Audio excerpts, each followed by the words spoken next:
Umar bin Khattab pas mau ketemu dengan Nabi sambil bawa anaknya Abdullah bin Umar. Umar bilang kepada Abdullah, "Abdullah, nanti kalau kamu ketemu dengan Rasulullah, jangan lupa minta doa ya." "Ya ayah," kata Abdullah. Nah pas ketemu dengan Rasulullah, Abdullah langsung, "Ya Rasulullah, beri saya doa, doakan saya, doakan saya." Selalu minta doa, sehingga akhirnya Allah berikan kecerdasan kepada Abdullah bin Umar bin Khattab jauh di atas bapaknya. Salah satu adegan kecerdasan Abdullah tuh pas Nabi lagi ngajar, mereka pada hadir, para sahabat. Terus Nabi ngetes gitu, ngasih mereka satu pertanyaan dalam bentuk perumpamaan. Pas ngetes kayak gini, sahabat-sahabat yang senior gak ada yang bisa jawab. Abdullah bisa, tapi dia gak mau jawab, diem. Pas pulang Umar nanya, "Abdullah, tadi kamu tahu nggak jawabannya?" "Tahu." "Kenapa nggak mau jawab?" "Aku tidak ingin mempermalukan orang-orang yang udah senior." Ini anak-anak SD loh, udah punya etika kayak gitu. Kenapa? Karena doa dari Rasulullah SAW.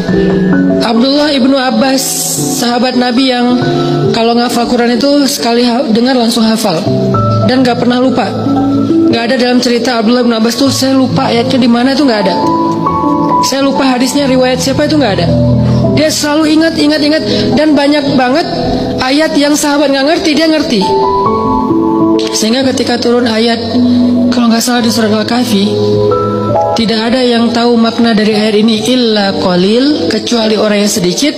Maka Nabi mengatakan salah satu di antara orang yang sedikit itu adalah Abdullah ibnu Abbas. Hanya sedikit orang yang mengerti ayat-ayat mutasyabihat di dalam Al-Quran sampai ke ta'wil. Ta'wil itu apa di balik ayat, itu cuma sedikit.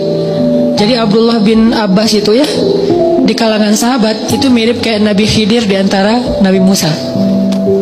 Dia tahu namanya hikmah, yang orang nggak tahu dia tahu. Ini Abdullah bin Abbas seperti Nabi Khidir di antara Nabi Musa dan Nabi Yusha. Kenapa? Karena doa Rasulullah SAW ketika dia lagi boncengan sama Nabi, Nabi ngedoain Allahumma faqihu fiddin wa alimhu ta'wil. Ya Allah, fahamkan dia halal dan haram dan ajarkan dia Al-Quran. Jadilah sejak saat itu Abdullah bin Abbas mengatakan, hati saya menjadi sejuk dan tidak pernah lagi lupa dengan apa yang pernah saya dengar. Gak pernah lupa. Doa. Siapa lagi yang didoain dan punya keajaiban dalam hidupnya? Hasan al-Basri. Doanya Umar bin Khattab. Umar ketika bertemu dengan Hasan al-Basri kecil, diusap kepalanya terus didoain Allahumma faqihu fiddin wa habibhu ilan nas. Ya Allah, jadikan anak ini ngerti agama dan dicintai oleh setiap orang. Sehingga Hasan al-Basri itu terkenal sebagai ulama, gak ada hatersnya. Kan soleh-soleh orang tetap kadang-kadang ada hatersnya ya, yang gak suka, yang apa. Tapi Hasan al-Basri gak ada hatersnya. Sampai orang yang memusuhi beliau juga cinta sama beliau. Gak senang dengan fatwa beliau, tapi ketemu orangnya tuh jatuh hati kepada beliau. Ini Hasan al-Basri.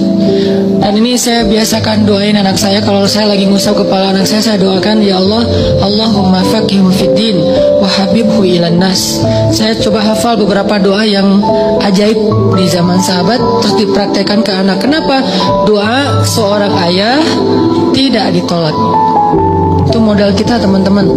Doa ayah itu, doa ul walid la yurad. Doa seorang ayah itu gak akan ditolak oleh Allah. Dan itu modal hidup kita tuh. Kalau kita masih punya ayah, jangan sia-siakan. Kalau ibu, pintu surga. Jadi bisa dibilang pintu surganya adalah ibu dan kuncinya adalah ayah. Ada masalah sedikit, telepon ayah kita, ya doain aku. Ada masalah sedikit, senangin hati ibu kita, beli apa gitu, hadiah kan, tahabu kan, saling berhadiahlah supaya kalian saling mencintai. Ibu tuh dikasih hadiah, kalau ayah minta doa. Ayah gak terlalu berharap hadiah lah dari anaknya. Beda karakter nih. Ini cara kita berbakti kepada mereka supaya Allah perbaiki urusan kita. Ada masalah dalam sekolah, ada masalah dalam pertemanan, ada masalah rumah tangga, masalah pekerjaan, telepon ayah, ya doain saya. Pertanyaan besarnya adalah gimana kalau orang tua kita sudah wafat? Berarti kita kehilangan satu kesempatan untuk mendapatkan keajaiban dalam hidup.